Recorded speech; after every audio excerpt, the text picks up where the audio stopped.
What you're about to see is a recording of a live webinar that we did with Gus, the CEO of PowerISA, and Doan, the CEO of Realty Group, inside the lab called Agents Community. We basically went over how you can generate seller appointments from Facebook without wasting time on chasing leads. If you don't know who I am, my name is Edu. I'm the founder and CEO at Mescla Media, and we are changing the way how real estate agents across the US and Canada are acquiring listings and scaling their businesses to multiple six figures and beyond with consistent opportunity flow. I hope you get value out of this, and yeah, enjoy. Hello, everybody. We are live, and this is Doan, one of the moderators at Lab Coat Agents. Today, I have the pleasure of having Gus and Edo on to share with us. The topic is set 7 appointments in one day from Facebook lead. So I'm very excited, especially with the shift going back to normal. Your SOI is not going to be calling you all the time. You actually have to work your database. So it's going to be awesome to hear today. Here we go. I think the best way for me always to do is to have our guests introduce themselves so I don't miss anything. I'll start with me real quick. My Doan, again, my business partner, Mike Bernier, and I have the #1 independently owned brokerage in Minnesota. We closed about 5,600 transactions last year, and we're excited for what's coming up in the next 12 to 18 months. Take it away. We'll start with Gus. All right, awesome. Thanks for that introduction, Long. My name is Gus. I am a 10-year veteran of the real estate industry. Been licensed for a while. I've been licensed for so long. I was in the other, market shifts, right? Not just this. I've been around since the last one, so that was interesting. Since 2015, I started a company, PowerISA. So we help real estate teams, loan officers, and investors get great inside sales agents on the teams to set more appointments and close more deals. And I have an even more special guest than me on here today. This is Edu. He is a master marketer for real estate. And Edu, tell us a little bit about who you are and what it is you do every day. 100%. First off, appreciate you guys. Thanks for having me. So yeah, my name is Edu. I'm the founder CEO of Mescla Media. We work only and serve only real estate professionals in the US and Canada. I'm personally currently living in Helsinki, Finland. If you don't know the country or don't know where that is, we probably the 5th time in a row, the happiest country in the world, and in between Russia and Sweden, right? And I said, work with real estate professionals in the US and Canada. I think like 60% of our clients are right now in Canada, and then the rest in US. Work remotely. We got about 14 people in our team right now, and most of them are in US and Canada as well. Yeah, excited to share some value today and see what you guys have. Yeah, definitely. So thank you so much, Edu. So you're in the marketing space for real estate. You've done this for a while now. You're kind of unique in the sense that you focus on sellers, right? That's kind of your big focus area. You really want to do that. So why did you end up focusing on sellers? Because I'll be honest with you, it's the hardest lead to generate, right? It's the hardest one to convert as well. So a lot of people, everyone wants to generate, seller leads on Facebook, online, on the internet, right? They want that, but they give it a try and it's really hard. People just go back to buyer leads. We just generate a bunch of buyer leads and I'm going to be happy. So why have you decided to focus on sellers, and how did you do that?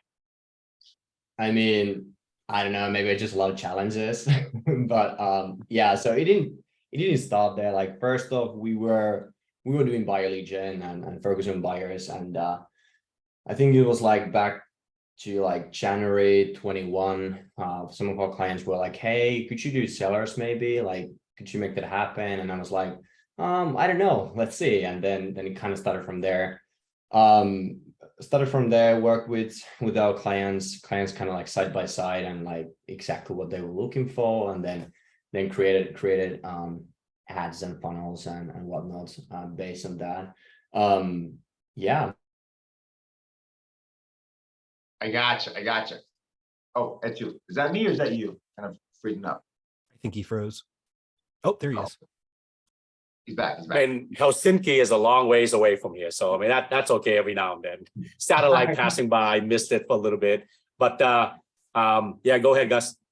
Yeah, definitely. So I guess the big thing I took from that answer is that he adapted to the market, right? Like in January 2021, like 2021, everybody wanted more listings, right? Like, holy cow, this is, we were probably having the lowest inventory, year on record, 2021, right? Like I think it's precisely December of 2021 is the lowest inventory ever recorded, right, in the U.S. As long as they've been, tracking that for the last 50 years, it was the lowest point of inventory I think we've ever had. So it doesn't surprise me that Etu and his company adapted to the market, right? They adapted to the market and say, hey, well, you want to generate more buyers, and agents were like, I can't, there's nothing I can do with more buyers. I can't deal with more buyers. I don't want any more buyers. Buyers are falling off the trees. So essentially what Etu did was he decided to really adapt to the market and test out, trying out that seller lead generation, that seller funnel, right? It was really what he was trying to do. So I think that's a big part. And that's, I think the market adapted to that as well, right? So this is a year ago, almost 2 years ago at this point, when he made the shift over from buyers over to sellers. And he was really just adapting to the market.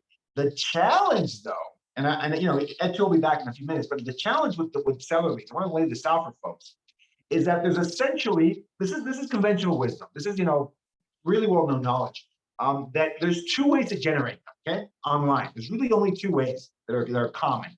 Number one is you want to advertise some kind of free CMA, market evaluation, find out how much your home is worth. That's essentially I would wrap a lot of different offers into that category. How you want to know how much your home is worth? Click on this button and I'll let you know. That's essentially, and that's like 90% of the offers that I see out there. Some variation of find out how much your home is worth, right? That's one challenge.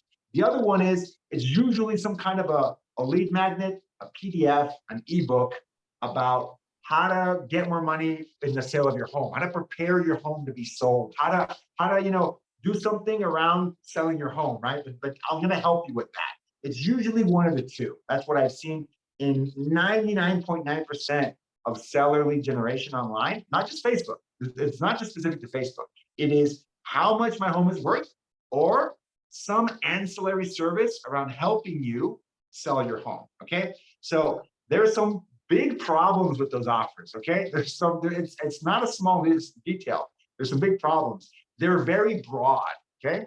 They're very broad. Now, how much is your home worth? Anyone and everyone wants to know how much their home is worth. That's the challenging part of these funnels, of these offers, right? Like, if you're a homeowner, of course you want to know how much your home is worth. Why not, right? I want to know. I'll browse Zillow, I'll browse Redfin, but you know what? I'd love to get a professional to give me that opinion. Why not? And it casts a very wide net. You cast a very, very wide net of people that are just curious, people that maybe when rates were lower, they wanted to refinance, right? And then maybe some people that were interested in, finding out, how much the home was worth, that they might be thinking of selling at some point, okay? So that is a big challenge. And this is what makes it worse, Juan. This is what makes it really, really hard. When, as agents, and be honest, I'd love to hear someone in the chat if you agree with this or not. When we get that home valuation lead, right? What's our first instinct? We pick up the phone and we say, hey, great, I'll give your home's value. Would you like this? Are you thinking of selling or not, right? That's the first thing we ask. Let's be very honest with you. And if you agree with me, drop a 1 in the chat, right? If you guys think that's the common practice, and that's what you would do. You get a home valuation lead. I'd love to give you your home value. I want to ask you questions. Are you thinking of selling at some point, right? So, and unfortunately, folks, that's what we mostly do. That's what we usually do. That's a normal behavior. That is not leading to success in most cases, right? That's a challenging behavior to have. Why? Because the lead is reaching out to you for a very specific purpose. They want to know the value of their home, right?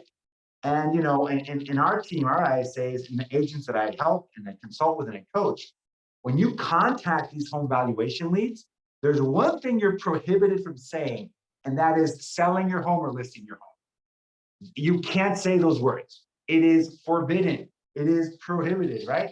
Especially when you're saying them first, right? That's like death. Why? Because they're not contacting you for that, okay? They're not reaching out to you for that. It's almost like the lead almost assumes there's some kind of link they're going to click on and get the home value. They have no reason why they should talk to you. They have no idea why you're talking to you. And they have no idea why you're asking about the sale of their home, because that's not what they contacted you for, okay? So those are some of the biggest challenges with these seller lead generation campaigns. Very, very challenging to do because the lead is coming in for a specific purpose. And we usually, and again, I've been guilty of this myself, we turn them off by asking those questions. When do you want to sell? I can help you sell. If you want to sell, are you thinking of selling at some point? Because that's what we want. But that is not what they want, okay? That's not what they want. So what ends up happening with most of these funnels, with most of these, seller campaigns, is that the cost per qualified lead is very, very high, okay? Because there's so many people that are just unqualified, not the people who we're looking for. And then it is so easy to kind of turn off people from this situation, right? It's very, very simple, very, very easy to get them off on the wrong track, right? To get them on the wrong track and not get them towards a really good conversation, right? So there's a lot of reasons this is very challenging. It's very challenging. Which I think is why I love to hear from E2 to see how he does it, because obviously he's crushing it. So Yes. I know we had a momentary of freezing up there, but E2, will you kind of jump in and share with us your secret? There we go. So E2, you back? I'm here, yeah. There we go. Awesome. We're back. So anyways, I don't know how much you caught about that, but I was, He was on a long time, but you were going so good, I didn't want to interrupt you. So You got excited. I was listening. I with you on that, like 100%. Yeah, so 100%. I'm laying out the challenge of seller leads. This is the challenge of seller leads, right? It can cast a very wide net, and they're very hard to convert, right? So what does it mean? The cost per lead can go through the roof. I've seen $100 seller lead costs on Facebook, and I'm not making that number up. And that's not common, but it can be $100 to generate a lead, and it can be very challenging to convert them. So Etu, I mean, just that is the backdrop. I'm setting the table for the discussion. How have you been able to tackle that problem? How did you build a funnel to kind of beat some of those odds and helps agents with this problem? Yeah. So like as you said, when it comes to the approach, so we approaching the leads and stuff like that, I think like that's one of the biggest mistakes also that agents tend to do is when they call a lead, it's like especially in like, let's say, home evaluation campaign, CMA campaign, you just straight up approaching by like asking to sell the property rights. So you're kind of trying to sell yourself on the phone when their guard is up, which is a big mistake. So there might be potential that they will sell, but like it's not the first thing in their mind right then and there. So I think the biggest thing, it's not it would be fantastic to say that we have some like big secret and like something phenomenal when it comes to change the whole thing of like lead gen and marketing, but like it comes down to like what's the simple and straightforward approach to first of like get them to raise their hand and like how can we open up the conversation with them, right? So it comes down to more of like the back end of things and the approach with the leads. And like that's why, for example, with our ISAs, they're having the conversations with the leads and not like the agent, right? So it comes down to the first of obviously getting them into your system, getting them into your database, right? And then approaching the right way, and then like finding out the motivation, the burning need, like what they have and why they're even on the phone with you, right? And then moving along the conversation and then finding if there's some level of motivation or even reason for them to sell, right? Because like so often also even with when we, let's say we set up an appointment for agent, right? They might still, even with that stage, the lead might still not be as ready for like in their mind to selling their property, despite there is interest, right? But the way we approach is to like, we're going like straight to the bottom funnel, right? And that when those might be somewhere in the middle, and then there's still like work to be done before actually getting the paperwork signed. So yeah, it's just like what's the easiest way to get the phone number, whether it's like CMA campaigns, ebook campaigns, whatever the case may be, and how you handle that lead, how you nurture the lead, how you follow up with the leads, and how you approach the whole situation like after they give you the information. And also like what type of information are you asking from them when they are coming in, right? Well, can you dive in that a little bit? Maybe go up the top of the funnel. Like, how does that all start from Facebook? Because a lot of agents are going to go, okay, how do I even set up Facebook target audience? Once the funnel start, people come in, what kind of questions should I ask? And then what do I do next? Maybe walk us through that. 100%. So in terms of like running the actual campaign, like if you have never actually set up a Facebook campaign, for example, if that's you, just keep it super simple. You can go to YouTube and see like how can you set up a campaign, and just like go with something simple, whether it's like CMA campaign, right? Set that up, keep it broad, location targeting 15-mile radius, keep it broad, and let the Facebook's algorithm just work for you, and focus more on just getting the information right. So for example, questions that you can ask when they come in, you can create a lead form on Facebook, you can create a landing page, squeeze page, whatever you want to call that thing, or like a survey funnel that we have. So basically, lead comes in, they need to give out, for example, their basic information and the home address, potential time on the sale. And then after that, what happens right after they opt in, right after they click submit, they give out the information, like what's the next thing that happens? Is there like SMS sequence in place and whatever? Yeah. Quick question. So just to make sure we clarify things, like Ed just said, folks, it's on YouTube. How to set up a Facebook, campaign for real estate. It takes like 5 minutes to do, maybe an hour or two to learn. I mean, this is very straightforward, but what happens after the campaign is the interesting part, right? So, I mean, so the person, they click on your ad. There's something interesting. They want to know the value of their home. They want to know how to sell their home. Right? That's what you're using to initially attract them, right? That's great. Are all these questions on the lead form, or do they go to a landing page? I think you said they go to a page that has a questionnaire where you're asking them some additional questions. Right? So they fill out some immediate information on Facebook, and then they land on your page and they fill out additional information on the landing page. Is that correct? Yeah. So I mean, if you never run an ad before, you never run a lead gen campaign, I probably recommend going just like the basic Facebook lead form, because that's the easiest to set up, it's easiest to manage and stuff like that. But if you want to make it more, maybe increase the intent with the leads, right? And so that you can get them actually on the phone and not just like chase them like daily. But like, for example, what we do, we drive the traffic from the ads to a survey funnel, right? So we have a 2-step funnel, super simple, just a page with a survey for them to fill out, right? Whether it's CMA campaign or ebook campaign or whatever campaign is, so tailor towards those normal questions that we always ask. There might be some customers depending on the market that the client is and whatever. The normal questions that we always ask on the survey are their contact information, right? Name, phone, email, and then home address, potential time on the sale, and in some cases, like what's the relationship to the property? Like, are they homeowner? Is that like just looking for like neighbor's property or whatever the case may be? So that's like one good question to ask, also to know more before you even calling them, right? Then after that, even with that small shift in terms of like where you're driving the traffic to, should basically increase the intent. But at the same time, what will happen obviously is that the cost per lead on the Facebook side, of like cost per opt-in, will also increase. But at the same time, if the intent is higher, it's easier, for example, you to get on the phone with them and actually have a like genuine conversation with them, like why are they there?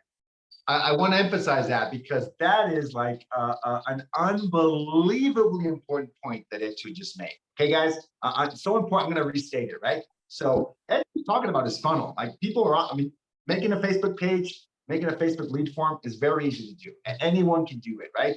But he's adding another step in there. He's not just getting a name, email, phone number, right? If you set up a Facebook lead form, you're going to get a bunch of name, emails, and phone numbers. That's not that hard to do. The problem is getting on the phone and getting to respond, and that is the challenge. I mean, people know, if you ever use Facebook leads, you know what I'm talking about, right? If you just like turn on the floodgates, you can get a lot of leads, right? I don't even know if I'd call them leads. Their names, emails, lots of names, lots of emails, lots of phone numbers, but the intent can be very, very low. That's why I see with a lot of the biggest challenge with these seller campaigns is that the majority of people can have very low. I don't want to say the majority, but a lot of them can have low intent, low responsiveness. So Etu's solution is to drive them to a survey. Okay, and can you please answer a few questions to help us, generate a more accurate estimate here? Awesome, that's great. So a lot of people, the low intent leads won't do that, right? The people are like, I thought there's gonna be a button where I look at my home value. Okay, bye. They're gonna drop out, right? Because they just want a quick solution. They're not that motivated. They're not that responsive. Whatever. I have to fill out a form. Oh, forget this. I'm out of here, right? So that is going to raise the cost of your leads, okay? Because you're going to a lot of people landing on that page, but not many people. Not everyone's going to submit it, right? But the people that submit it are the ones that are the most responsive, the most motivated. They're self-selecting, right, as the better leads, and your cost per lead goes up. But and everyone that's done this, they're like, oh no, I wanted to generate 50-cent leads. Oh, that's not the goal. 50-cent lead is not a goal. The goal is to get a listing, right? The goal is to get a transaction out of this. Your cost per transaction, like how much money you have to spend to get a closed transaction, that's the cost you have to look at the end of the day. And very counterintuitively, if you're doing what Etu's doing and bumping up the quality of your leads because they're more responsive and they're more motivated, is going to lower the cost per acquisition, the cost per closed deal, the cost per transaction, okay? And that is something that kind of people don't get, they don't understand it, they get nervous about it. I'm like, folks, it takes time and effort to convert these leads. Would you rather chase 100 leads, of which 90% are not gonna respond to you, or would you rather chase 10 leads, of which all 10 of them are going to respond to you? Which one would you rather do? Okay. And folks, your time is valuable. If you were a real estate agent in the US, your hour is should be worth $50 to $100 an hour. Okay. You have to look at it this way. Your hour is worth $50 to $100 per hour. So every time you spend following up with these leads, calling unresponsive leads, texting unresponsive leads, can be money wasted, right? It's better, you're gonna make more money if you're talking to more motivated leads. Okay, so Etu, sorry, I jumped in because that is such an important point. Well, yeah, let's I love to hear to share like how he gets 7 appointments from Facebook a day. So give us like that, the secret. That is the first one. Finding the most responsive leads makes everything more efficient. So you fill out the questionnaire, and what happens after that? Cool. So basically, so as I mentioned earlier, we got a 2-step funnel. So there's the first page is the survey. So to opt in, there's the questions. They squeeze themselves in. They will automatically be directed to the next page where we have a booking page for ISAs. So like we book those leads from that survey page automatically, basically on autopilot to our ISS calendar. So just from that alone, so basically from the traffic that is coming in, 30% will automatically book an appointment with our ISA. Okay, so this is the part that I've never seen anyone do. So they come into a questionnaire, the questionnaire. After that, if they submit, if they actually answer it, they get the option to book on their own, like to book an appointment, but it doesn't go to the agent's calendar. So this is the innovation that Etu's done, right? This is different. This is like no one else is doing this right now, right? So they book on the ISA's calendar before they even talk to the agent. Is that correct? 100%. And yeah, so 30% of the traffic will book automatically to the ISA's calendar, and then ISA will have a conversation with those people. Obviously, what kind of speed to lead is that? Like when they book on there, is it like it puts like a time, and then the ISA doesn't call them back during that time? So what kind of no-show or reschedule usually happen when it's not a direct connect? Love the question. So yeah. When the lead books themselves into the ISS calendar, we call them at that time that they booked. In some situations, though, if we have nothing on the calendar, new leads are coming in for that ISA, then we might call those earlier on. But the thing is with those is that if there's a no-show, for example, like ISA calls them, let's say tomorrow at 2 p.m. that they set some lead set appointment, they no-show. ISA only clicks one button and it goes to a no-show sequence, there will be automation going out there right away, and the ISA can hop on to the next one and then check after that next appointment she or he has to call and see if the lead who no-showed engaged, and then try them back. So like we have those no-show sequences for ISAs, also for our agents. Let's say if we set phone appointment, or if for some reason someone, like we have set in-person appointment, they are not at home or whatever the case may be, then there's also no-show sequence in place where the ISA basically jumps on that. But yeah, what's a percentage of that? So like 30%, 25% no-show. What's a typical? No-show. In terms of the ISA appointments, what we normally, I think we average now like 70% show-up ratio, so like 30% no-show. That's kind of, yeah, that's the same like in our own business and our own client acquisition, like 70% show-up ratio, kind of the average. So 70% of those will show up. So let's say we have 40 opt-ins, right? What's that? 12 will book an appointment with the ISA, and then 8 of those will show up. And then out of those 8, the intent is already higher. Obviously, there's situations where they are just looking for the home value, if we have a CMA funnel, just for the free report or whatever the case may be. And then we can put those into our long-term drip campaigns, shorter-term drip campaigns and stuff like that we have built inside the system, right? And then 40% normally will convert into those like phone appointments into the to the agent, right? That the ISA is taking. So 30% will book from the funnel itself. 70% will show up, and then 40% of those show ups will convert into an appointment with the agent. And it just jump in real quick. And you're only going to get these numbers if you have that filter in the beginning, right? Because these numbers are really good. Because if you just have a lead form and you set an appointment with a lead form lead, like a vanilla Facebook lead, 50% is a great show up rate, right? For those kinds of leads.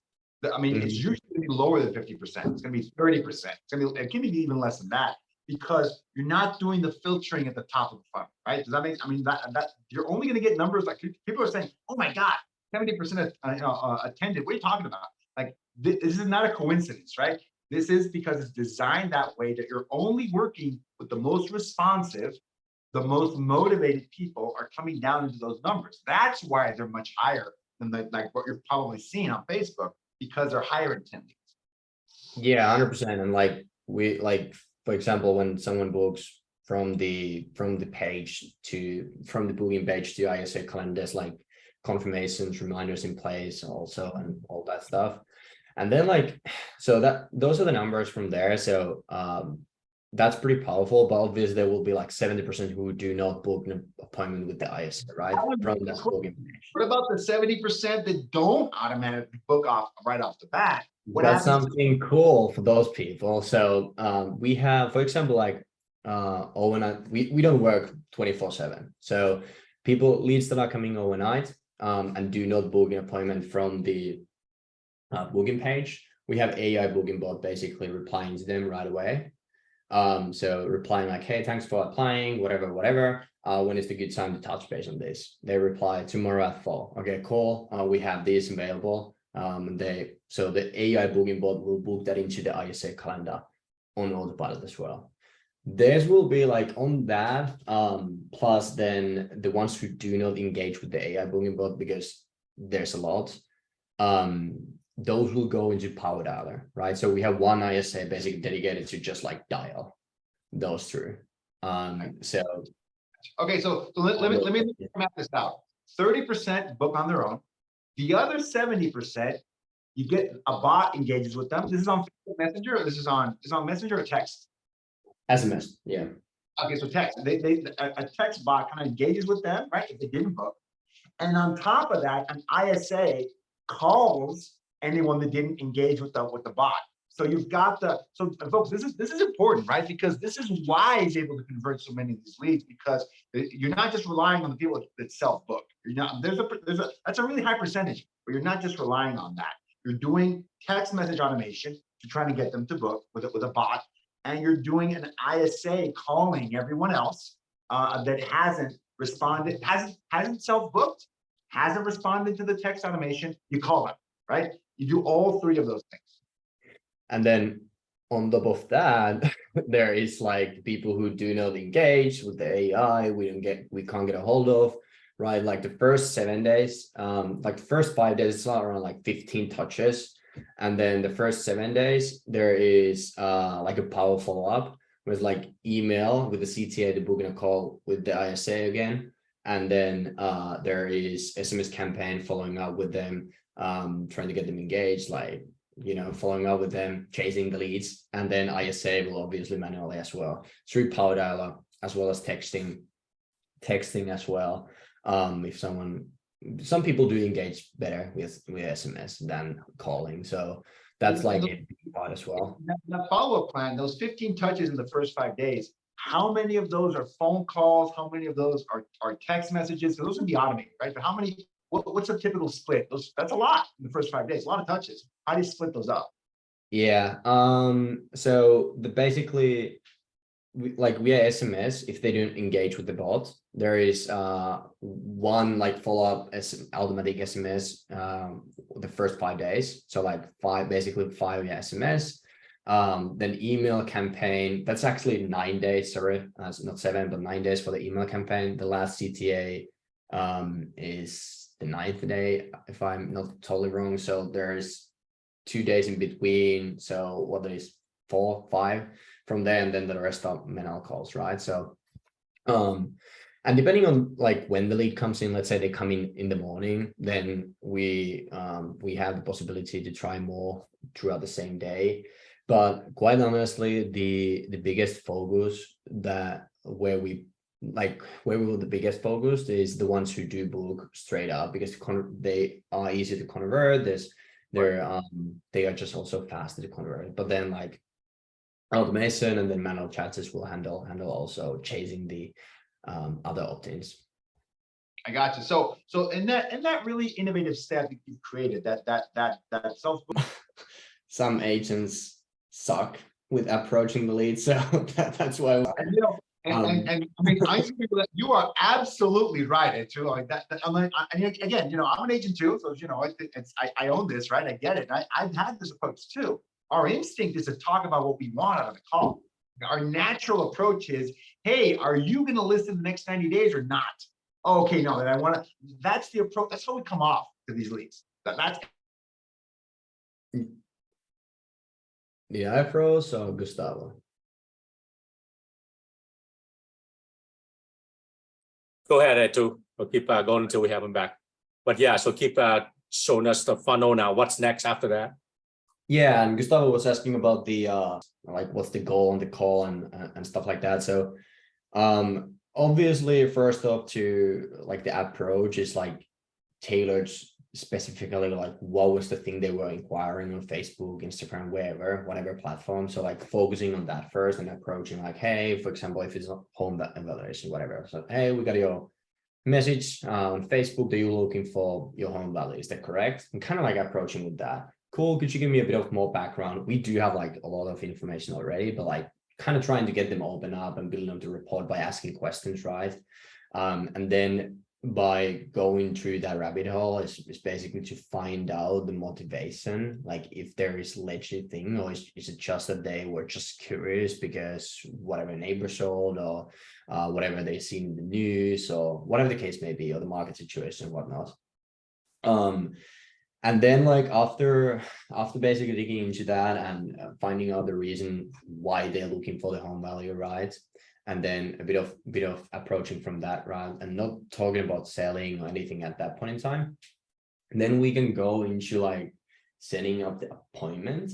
So we set up the appointment with the agent, but we don't yet do that. We just get a time from them. So we get them to say yes, right? So we get them to say yes to the appointment. After we have that first bigger yes, because people are afraid of someone coming to their home and whatever. So once we get that first big yes, then we touch on the fact, like based on what they already told us about selling or about whatever, then we can more dive into like why are they maybe selling and stuff like that. So we do actually talk about that on the call already, but like just after we have built enough rapport and they feel comfortable opening up, and we have talked about the other stuff first, right? And too, I'm back, by the way. So, but one of the biggest things is that you go from a place of motivation. You're there, you want them to feel comfortable and you want them to volunteer that information, right? So most people, you approach it the wrong way.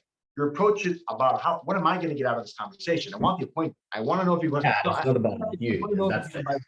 That's the big thing. So yeah, I mean, that's the biggest thing we have to combat, right? Like don't do that, right? That's not, they haven't given you permission yet to even ask the question, okay? That you haven't earned the right. I like this better. You haven't earned the right to ask the question yet. Are you going to sell or not? You want it to come from them.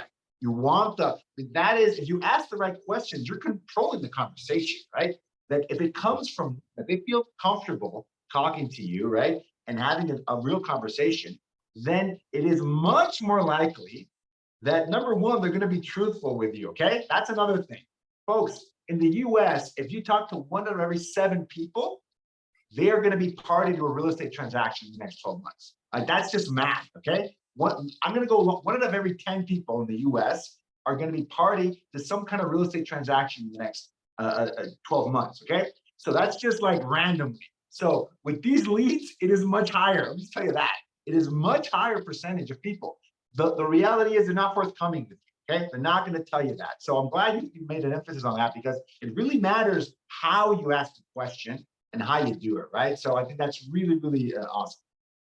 Yeah, 100%. And it's like always like reminding yourself when you're on the phone with the leads or whatever, that like, what is it you need for them? Like, not about you, and no one wants to meet with you. Like, that's just like, if you take that mentality and mindset, you will do so much better. I mean, and even if you keep calling leads yourself, just go into that conversation by like getting the no's, because the more no's you get, the more yeses you will get.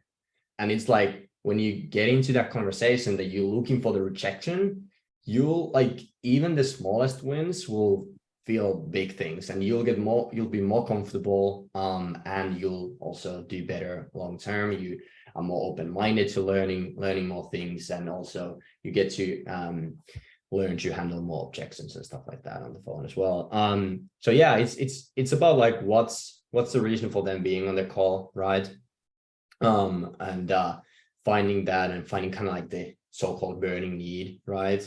And then building the gap. If you find out that you might be able to help them, then you just build the gap, the value, by asking like value for the next thing, which is the meeting, by asking powerful questions, right? You ask questions, you get them to open up, you get them to talk about different things, and then you build up that value for the meeting. So on the phone, your role is not to sell yourself, not to sell anything other than the meeting. That's the only goal. If you feel like you can help them, right? Because like, that's the thing. Can you help them somehow? And even like with the newer agents, maybe if you like a bit newer agents, or you have more time than money, like the best thing for you, like get everyone that you just feel like there's some potential, just get them in person, go in there, just utilize that opportunity, because you can build a relationship with them. It doesn't matter if they want to sell now or in the future or ever, but you can also build a relationship and get their network, because like behind of that one person is 200 other people, right? So you can get that network from there. And there is someone who will sell, buy, invest, whatever, do something related to real estate at some point in time, and you can utilize that opportunity. And yeah, so if you're newer, just go into every single meeting that you possibly can get. And, yeah. That too. Quick question. Very tactical question. What is a powerful question? How does the ISA sell the appointment, right? Because they can't say you want an appointment with my agent, because like you said, no one, no one wants an appointment with an agent, right? I don't even like the word appointment, because it sounds like you're going to a doctor or a dentist, right? Like, oh no, I don't want an appointment. So how do they give us a little nugget? What's the way to position the appointment to make it seem a little bit less like going to the dentist and more like getting something valuable? How do they add value via the appointment? Yeah. I mean, adding value, I think it comes down to what I comes back to what I said earlier about like when you're asking the questions, you build up value to the meeting or chat, whatever you want to call that, with the questions, right? And finding out why they would need that, right? But then kind of the transition and closing for the appointment, just like keep it simple. I know like what we using bunch is like after we know is like, hey, it kind of sounds like using a cold mine here. So what I want to do for you is to set up a quick visit to come and see the property so that agent name can prepare you the best and accurate valuation, whatever the case may be that they told you on the call. So relate it back to the conversation that you had with them already. You're relating to the valuation. You're relating it to really, really help you accomplish your goal, whatever that motivation is, and get you a really accurate home evaluation. The best thing we can do is have my agent go out there and just take a quick look at the property. I mean, that's the gist of it, right? Like to accomplish your goal, we need this, which is having them go take a quick look at that property. Is that accurate? Just curious too, is there a question in there too? Because in the US, especially if they already signed with another agent, right? The new agent. So how do you follow up the question with Gus when you answer that one? If you can touch on that one too. Like if they have an agent already they're working with.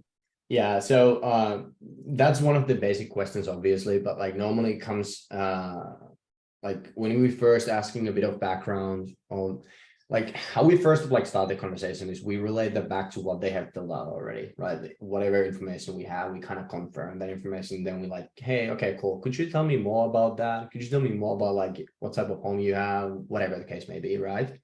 And then when we go like basically moving towards closing for the appointment, we be like, hey, by the way, are you working with an agent right now? They're trying to do X, Y, Z, whatever they told you. So like always, I like to like relate basically what they already told you, and then basically tie that to your deliverables, which is in this case is the appointment, right? So if they obviously ask that before going in, but yeah. Yeah, so for the closing for the appointment, then relating back to what they told you, X, Y, Z, and then that, for example, like my agent name is in the neighborhood tomorrow or day after, is tomorrow afternoon or evening better for you? Like just giving 2 options, kind of like take one, like assuming they want it and just like take one. That's like the approach when you go into that closing for that appointment. That works at least for us. But yeah. Go ahead. Does the 3 p.m. or 5 p.m. work better, right? Does tomorrow or the day after work better for you? That's a great, like the was that the assumptive close? Is that what that's called? Long? I can't remember. That's right. That's right. Yep. We're assuming already. We're just giving you option. So you go from an assumptive close to a menu close in that scenario. But yeah. So we got a couple minutes left. It's all been awesome. Just curious on between Gus and Ito to see if Ed2 and Gus have some final thing that'll recommend just do this, or if not, hire somebody who can help you with that, right? Yeah, absolutely. I have one last question. We got a couple minutes left. One last question I forgot to ask at the beginning. I'm sure you'll want to know it. In the market of today, you're probably one of the best people in the whole country to ask this question to.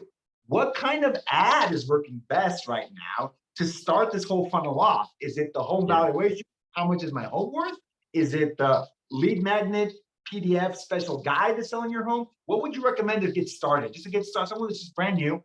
Which kind of ad, which kind of offer, forget the ad, the offer, what kind of offer are you seeing get the best results right now? The easiest to run and also to be able to approach the conversation correctly and to kind of move them to the appointment easier, like the most simplest way, the straightforward way, is to run some type of home evaluation campaign in this changing market. As we know, that will, especially if you look like starting out, because you will get a lot of people in, and then if you nail that down and you approach the correct way, you can then also have better conversation on the phone with them. But like that's what I would say if you kind of like starting out. That's easy to run. evaluation, how much is my home worth offer? That's really it's a starting point. That's what you should go for. Yeah, that's what I would say. Changing market and stuff like that. Kind of addressing what's in the news, obviously, and yeah, in platforms like Facebook, Yeah, the market is that type of advertisements works really, really well. The worst thing to do is to talk about yourself and show your face and stuff like that. No one cares. You're the feeling today. Trigger warning. Trigger warning. No one wants to. What's in it for there always throughout the whole process. Okay, awesome. Thank you so much, Etu. This has been awesome. Appreciate you. If people want to continue the conversation and learn more about this funnel and what you can, if they don't want to build it, they want you to help building this thing out. What's the best way for them to reach out to you? You can go to maskula.com/system. So maskula.com/system to learn more if you want to see how we run things. If you want to do yourself, you can reach out to me. Just type in my name to Instagram, Facebook, whatever, and I can help you find valuable information. We do also have a free Facebook group where we go stuff like that. But yeah, that's probably the best place if you want to learn more. maskula.com/system. Yeah, at the very least, you should join Etu's, Facebook group. That sounds like a great location to learn a lot of this stuff. So Etu, thank you so much. Long, I appreciate you, man. This has been a great one. Like so many nuggets here. You got to wait for the replay, right? Watch it on YouTube. Yep. Watch this again. There's so much good information here about this, the ads, the funnel, the follow-up, the scripting. Because if you want to have such a high conversion rate on appointments, you've got to do all of those things. It's not just good enough to do one of them.